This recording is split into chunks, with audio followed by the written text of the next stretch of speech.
So welcome to our second annual forum on health, homelessness, and poverty. I thank you so much for being here. The idea of the event is to bring together researchers in academia and practitioners from the community who are doing the real work of mitigating and working towards alleviating the problems of homelessness and health. So to that end, I welcome you. Lee Fritschler is going to be welcoming our speaker on behalf of the School of Public Policy.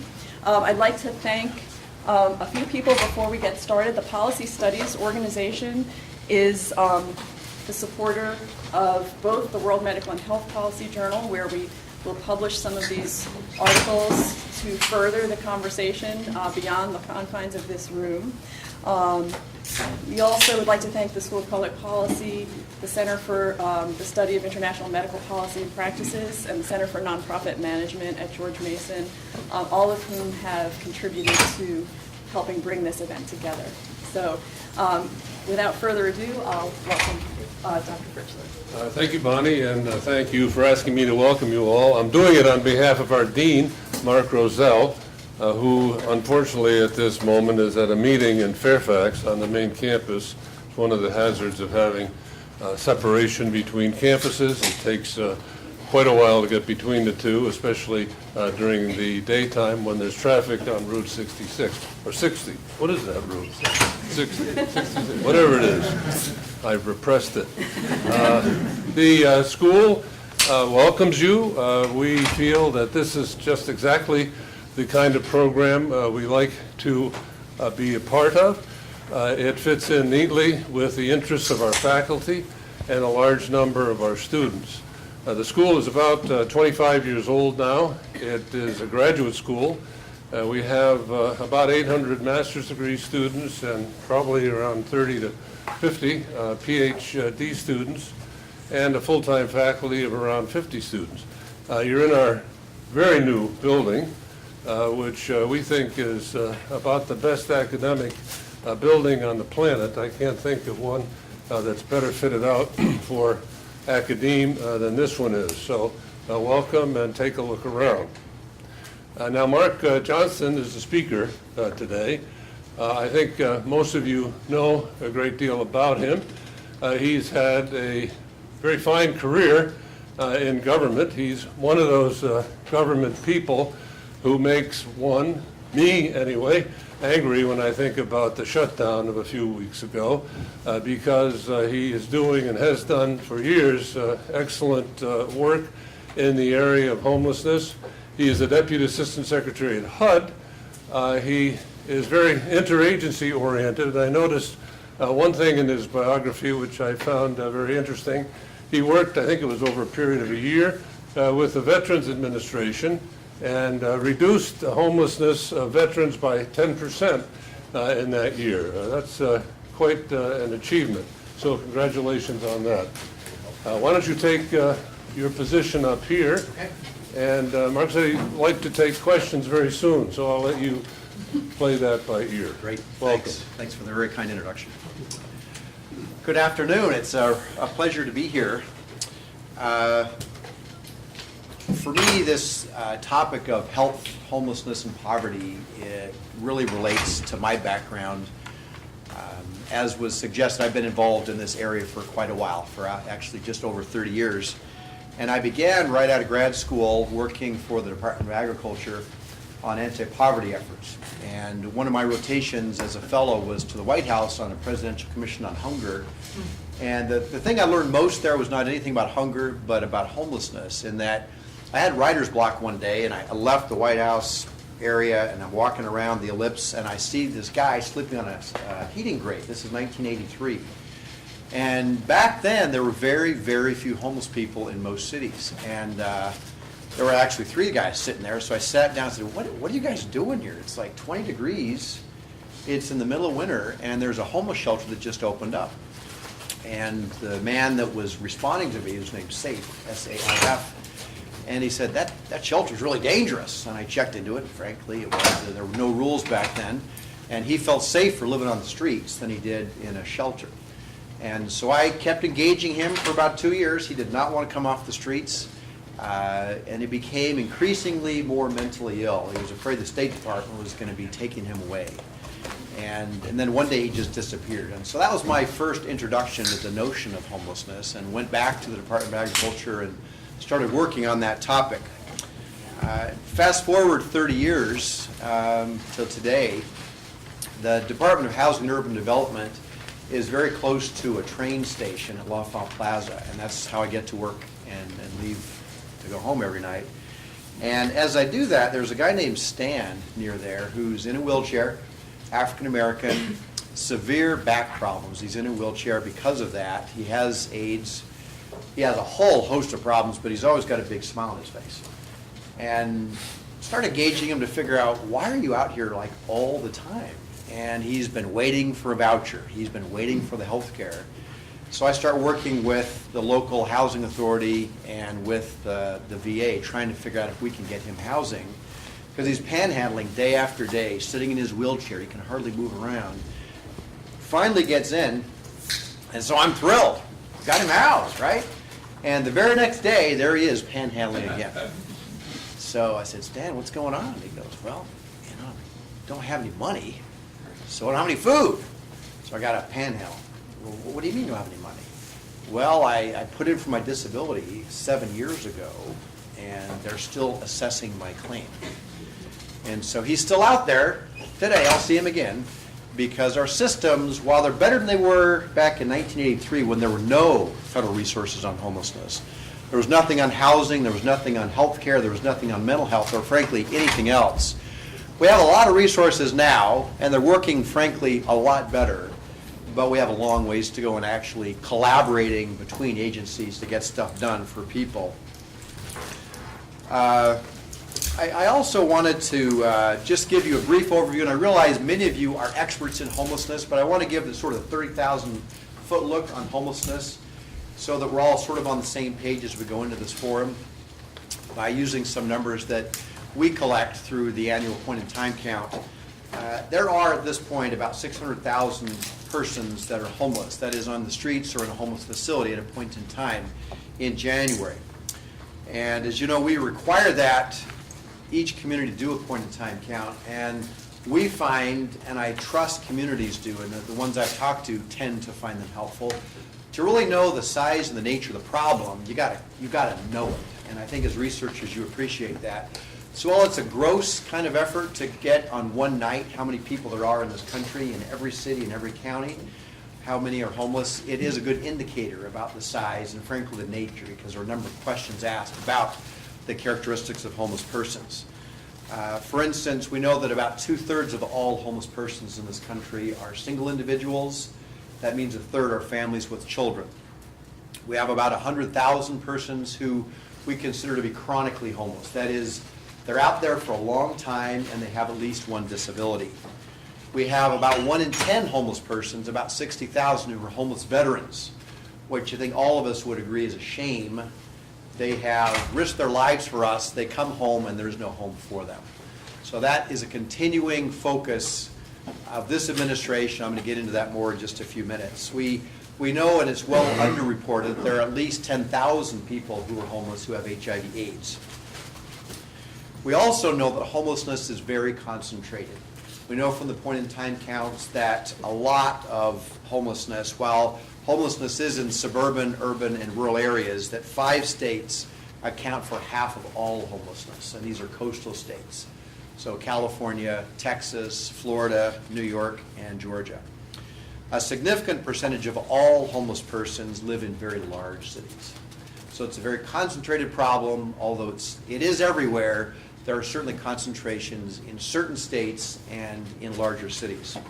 We also track homelessness over time because we certainly appreciate through the research of Dennis Culhane that there's a lot of dynamics longitudinally that you could never pick up on through a point-in-time effort. And so we know that while there may be 600,000 persons at a point in time, that is on any given January, there are about 2 million people that are homeless during the course of 1 year. So that really informs us a lot, that people are flowing in and out of homelessness a great deal, which then informs the interventions we ought to be using. Because if lots of people are leaving on their own in short order, We don't need to be committing large sets of resources on permanent supportive housing. So with that backdrop of challenges of 2 million people homeless during the course of a year, I do want to emphasize now what we've been trying to do at the federal level for now 5 years, and that is trying to end homelessness in a very strategic way. So I've worked in every administration since Reagan, and every president, including Reagan, had something positive to do on homelessness.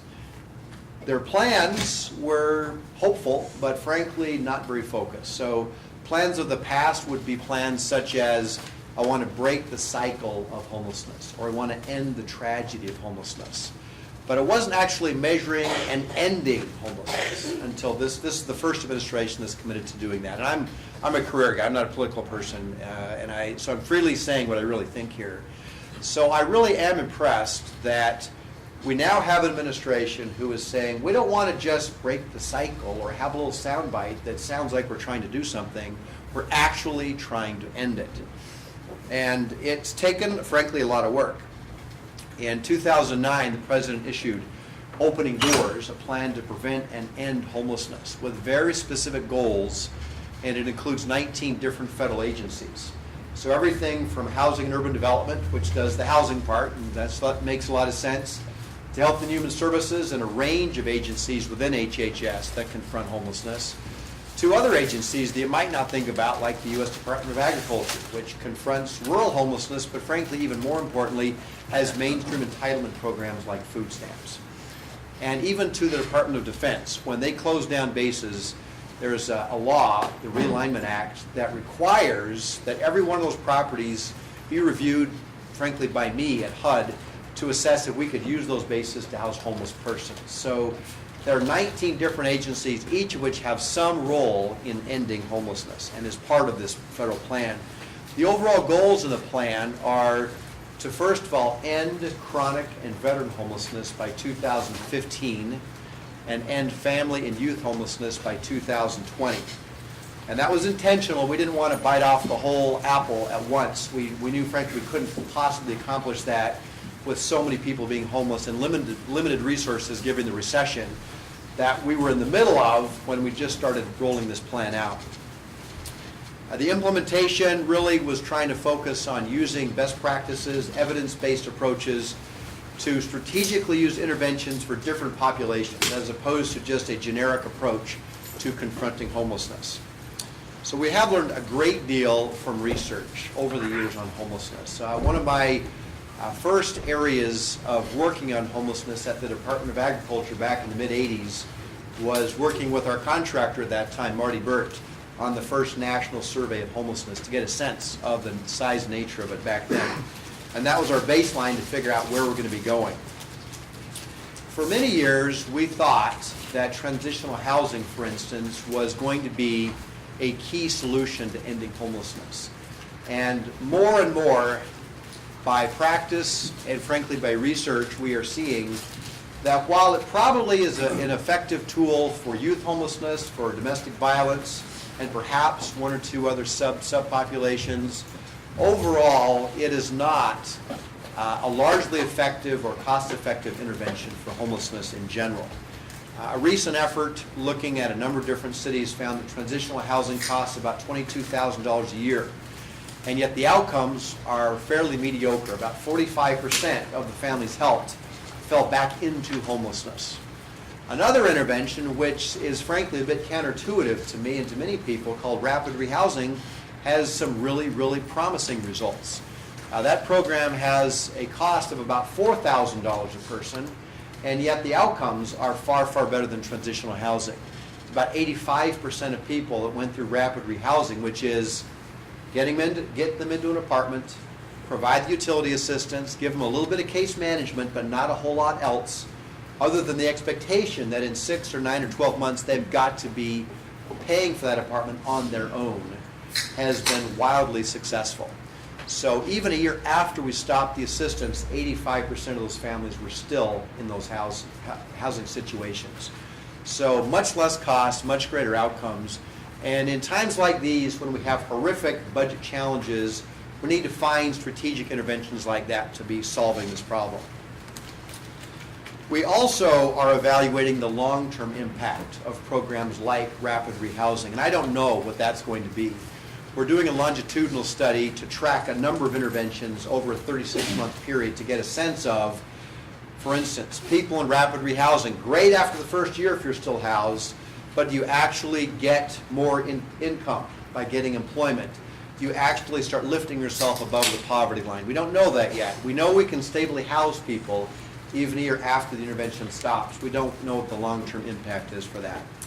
We will know a lot more. We're going to get some initial results this next summer on a number of interventions, including rapid rehousing.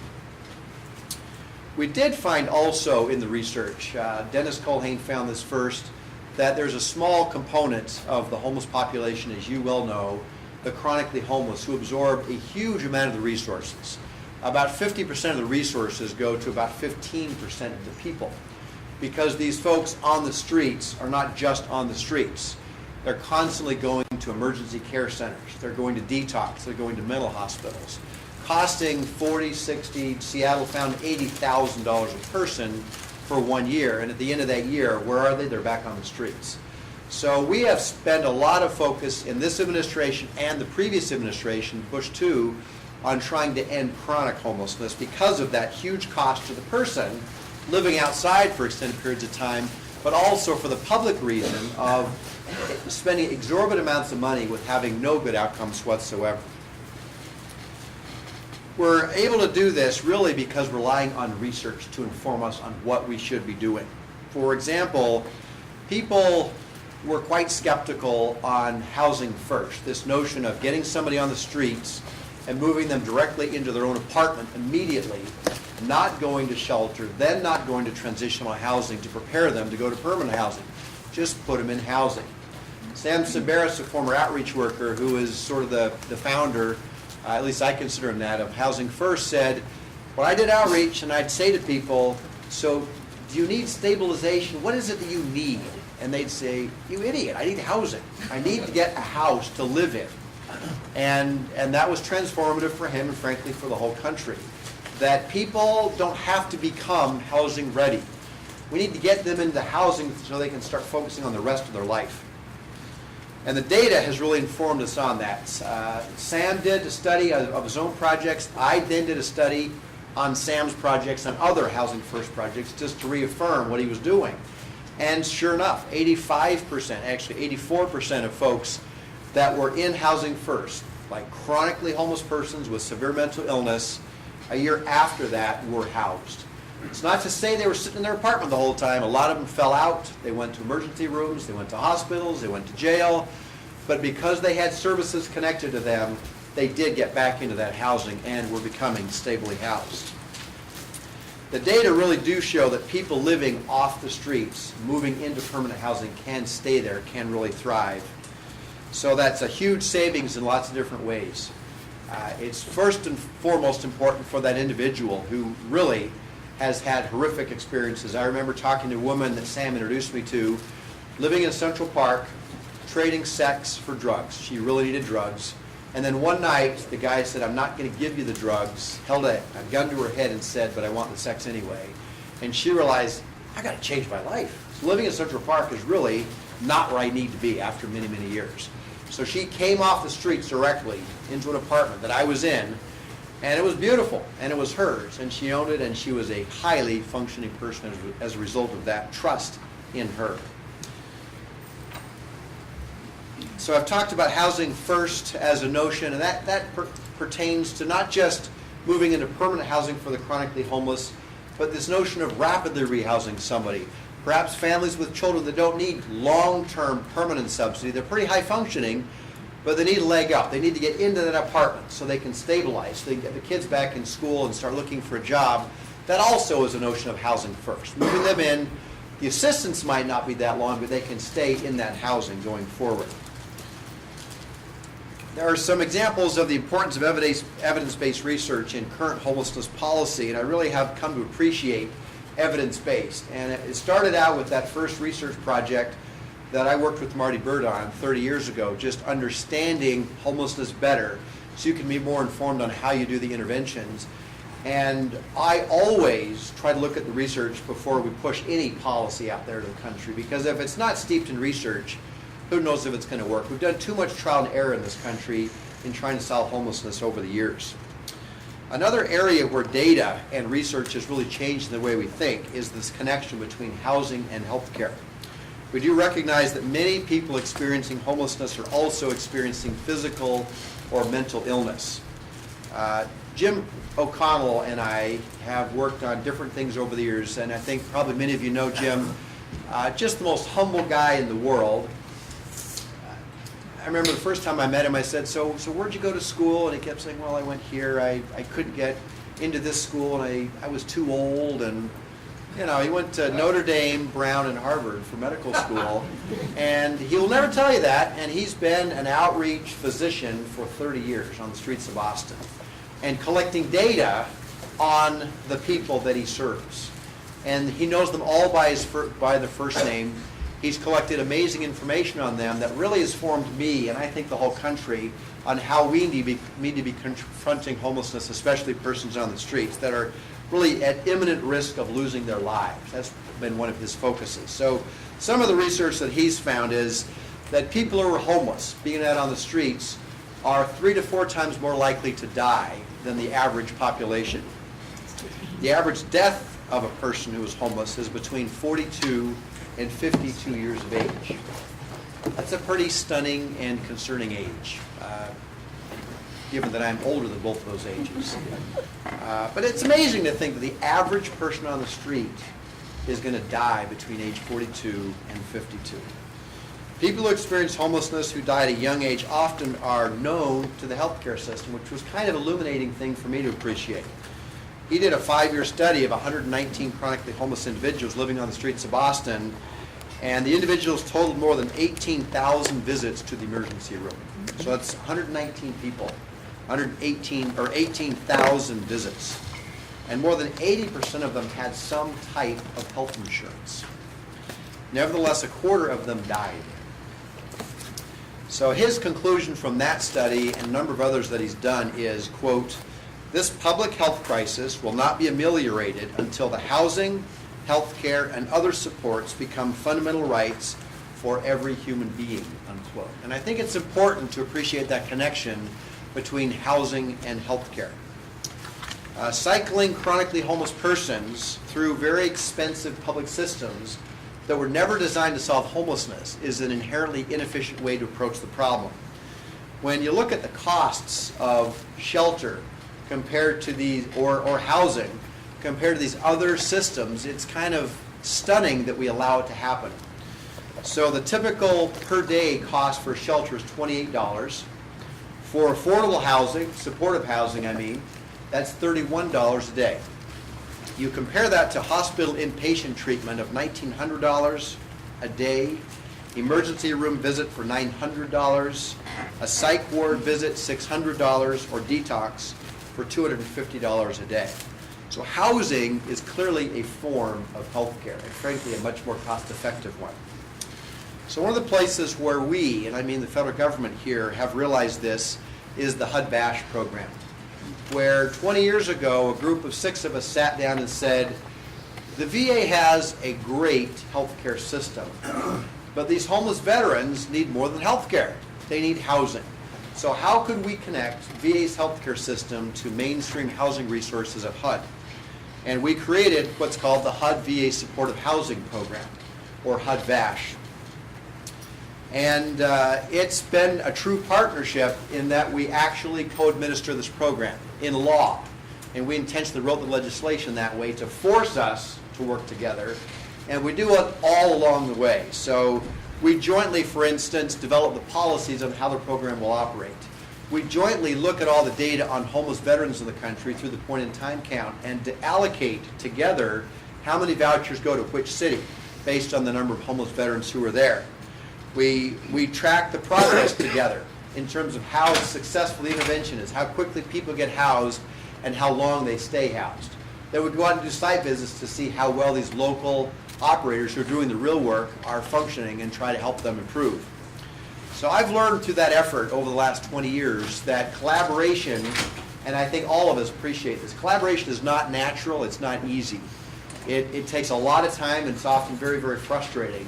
But certainly my experience with HUD-VASH over the years has been, if you're trying to do something like connecting health to housing, then collaboration is the way to go. You can get resources from somebody else and connect them to yours and make a much bigger difference than you ever could on your own. Collaboration has also been very key for us recently in something called boot camps, where a group called Community Solutions, a nonprofit, wonderful group based out of New York, but is frankly all over the place, is doing some really cool stuff, where they look at the processes that we're using in how we house homeless people, homeless veterans in particular, but the chronically homeless as well. And so we've partnered with them. We're providing assistance, financial assistance to help make these happen. The VA is involved as well. And we're holding boot camps around the country. So we held 20 this last year. We had 20 different communities involved. And these are some pretty big places. We've done them in New York City. We've done them in LA. And cities everywhere between there. And we look at their processes to figure out how they could become much more efficient. I remember in New York City, it was the first boot camp I went to. It took something like 330 days to house a homeless veteran. And so they got all the local stakeholders together, including homeless veterans, to say, how can we do better on this? This is ridiculous for a homeless veteran to be outside for over 300 days waiting for the bureaucracy to house them. And they're shaving off days and weeks and months of the system by simply forcing collaboration among all of the local stakeholders. The local public housing authority, the local VA, the homeless veteran themselves, and other service providers. So it's that kind of integration at the local level that really makes this a difference. So it's working at HUD-VASH, it's working in all sorts of other ways too. And this boot camp thing is really quite impressive. And I love it because in 3 days you can start turning around an entire local system by forcing that level of collaboration. We were serving only about 1,500 homeless veterans 5 years ago. We're up to about 43,000 now. We have 60,000 units we're putting online through the HUD-VASH program, and things like the boot camp effort is helping us make that happen much more quickly. So let me see, I just wanted to probably share one or two last things. I guess I'll just end by saying we're in a horrible financial situation in this country, as you know. Just to give my perspective, I have two jobs. One is the Deputy Assistant Secretary, which oversees homelessness and special needs housing. And the other job that I've had for a year and a half and will continue to have, I guess indefinitely, is the Acting Assistant Secretary. So I oversee that, and I also oversee the development of affordable housing and community development. So the Community Development Block Grant, the home program, all disaster responses like the Sandy recovery.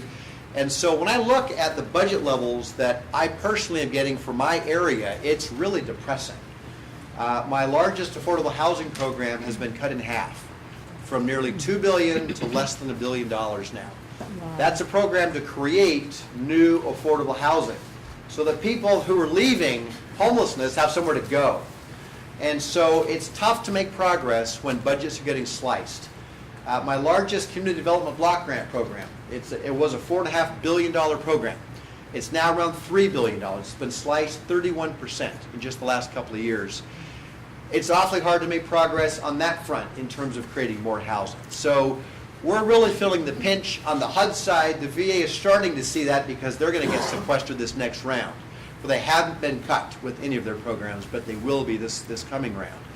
So we're still seeing progress. We've seen progress of about 7 to 10% reduction in homelessness on veterans and frankly on chronic homelessness year in and year out. And what I've seen for 2013, we're probably going to continue that trend of reductions.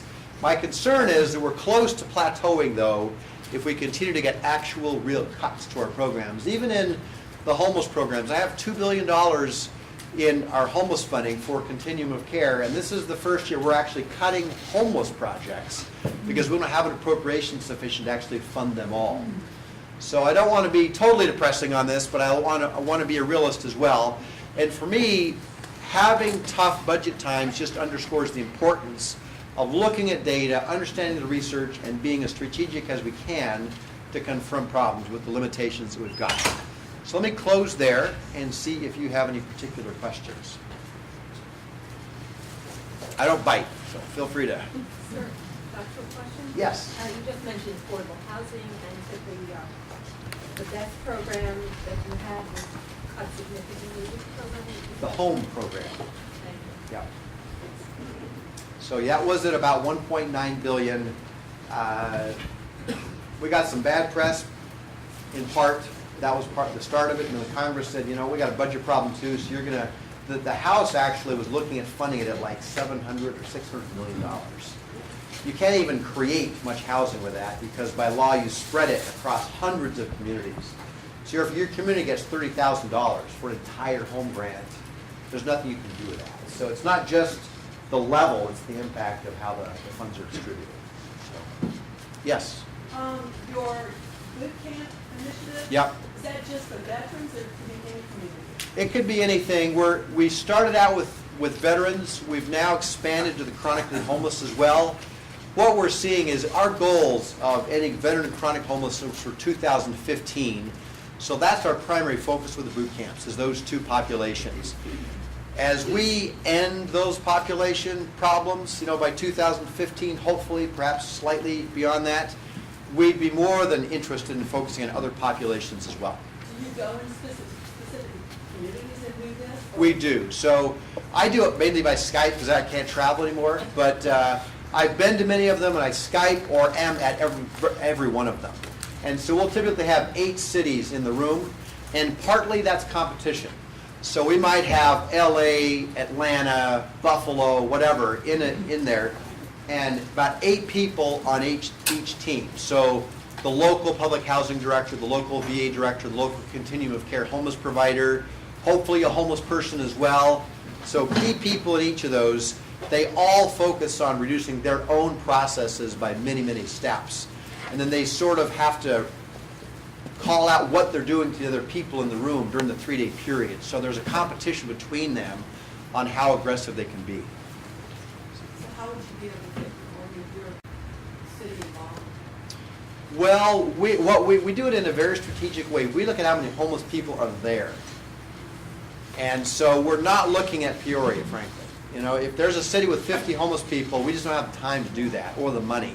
It's an expensive enterprise because we fly all these people in. We put them in hotels. We pay for their meals. And with these budget cuts, it's really, really tough. So we're looking at the cities that have the most number of homeless people, veterans or chronics, and invite them. Yes? I'm Linda Kaufman. I work for Community Solutions. We work with HUD and the VA to put on the boot camps. We're in the process of developing some kind of self-assessment and self-tools that communities can use if they're not part of the strategic group. So, you know, I can talk with you about that later if you're interested more in the, you know, what communities can do if they're not in the strategic group of the top 25. They've subcontracted to Rapid Results Institute, which is a phenomenal small organization that will look at any problem, malaria, whatever, and break down the steps to figure out how you can be more efficient. And it's an amazing concept, it really is. Questions? Yes.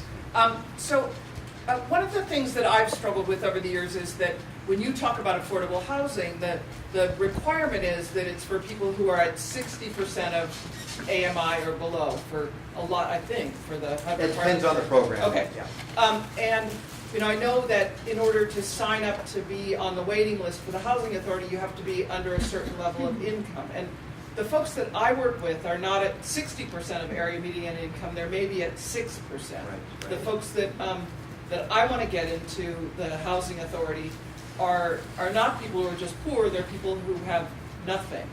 That's right. So, would HUD ever be being more prescriptive about communities and how they use their funds to, you know, to really go over the really deep end people? That's a great question. It's a hard question. I appreciate Thank it. Years ago, we had congressionally approved federal preferences. homelessness. There are a whole bunch of different federal preferences. The Congress got away from that, eliminated all federal preferences, and allowed complete local flexibility in establishing preferences. So HUD's approach has been, given that reality, and I can't imagine, frankly, the Congress would change, is we've been encouraging localities to establish a local preference for that very reason, that there are really, really poor people that literally have no income.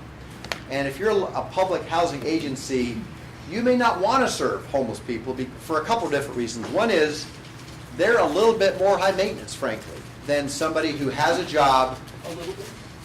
Just be kind here. And the other is that it takes a lot more of their money.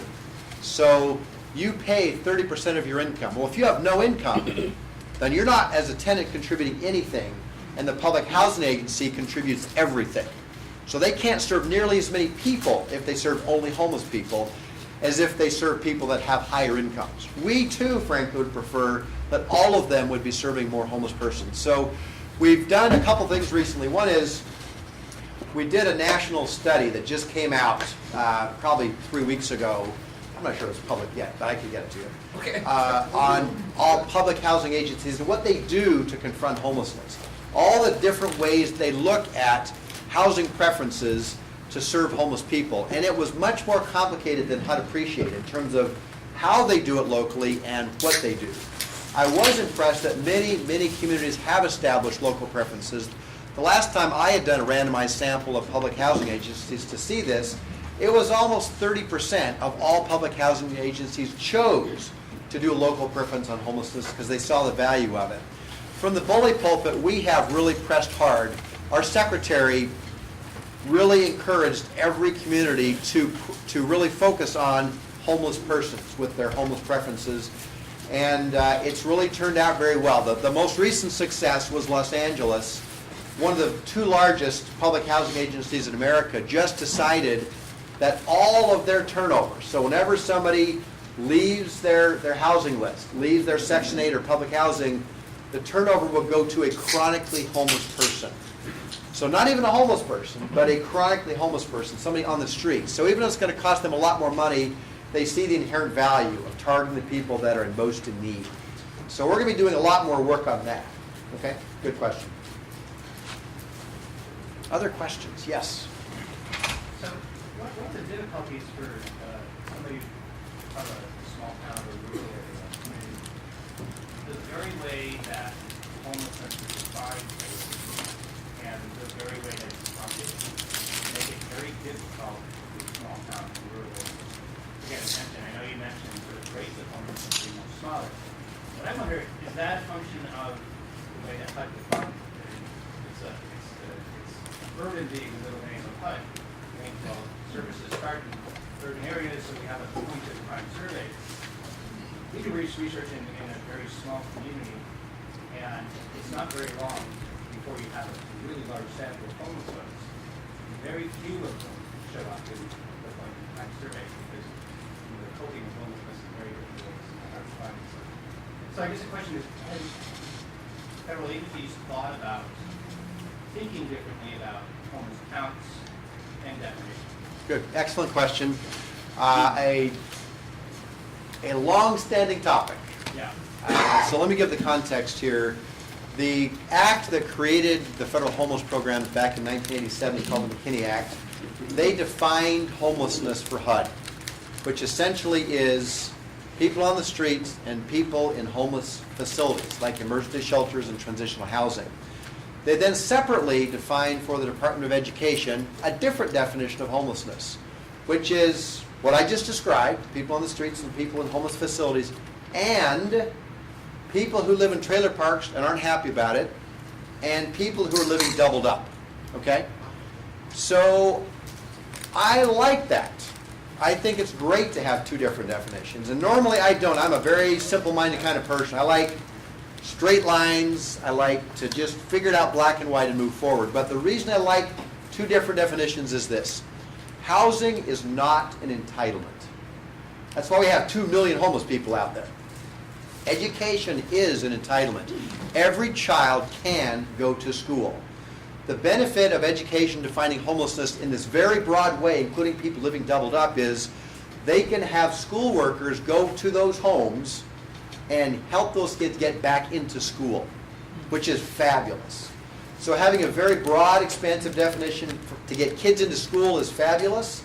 If I transported that definition over to HUD, and my definition goes from 600,000 at a point in time to whatever it is, 5 million, it doesn't help me at all because I still have less money than I did last year.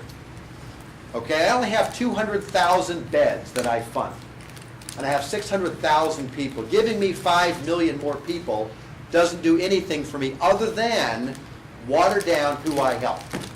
And I really want to focus my resources, my very limited resources, on the people at most need. That is people literally who have nowhere to live. Is that helpful? Yeah, it is. That's the first part of my answer. Sure. Okay, because here I go. We also appreciate that there are people that are at risk of homelessness. And by saying that, we have no idea who is going to become homeless tomorrow. I think New York City's randomized control study was an eye-opener for me, which basically found that 90% of the people that you think are at risk do not become homeless. So they looked at, and this was a very, very good study, looking at hundreds of people with a control group, people who lost their jobs, people who have evictions, people who were in shelter last year. They grouped all of that together, and they found that 90% of those people actually over time did not become homeless. So I don't want to spend, frankly, any of my targeted homeless money on homeless prevention if I'm going to be wrong 90% of the time. That's not to say I don't wholeheartedly believe in prevention. Using mainstream programs like TANF, like SNAPS, like public housing, etc. So we do have a homeless prevention effort using mainstream programs, and I think that's absolutely vital. If we could get, and that's where Affordable Care Act is going to come in a big way. If we could get our mainstream programs to better interact with people that are really, really poor and stop or slow down the flow into homelessness, we would be doing a much better job on this problem. So I totally get your point. Okay? I guess in one sense, when there's no services in areas to propagate the homeless, it's hard to count on, and then they don't get counted, so there's no services there. And I think that's one of the difficult thing, and I think as time goes on, engagement continues to show low rate of homelessness in rural areas, and I think it's probably more to do with definition of Yeah. So these are good points. There's no simple solution here. Yeah, it's a good point. Yes. I'm going to just make that the last question while we. Okay.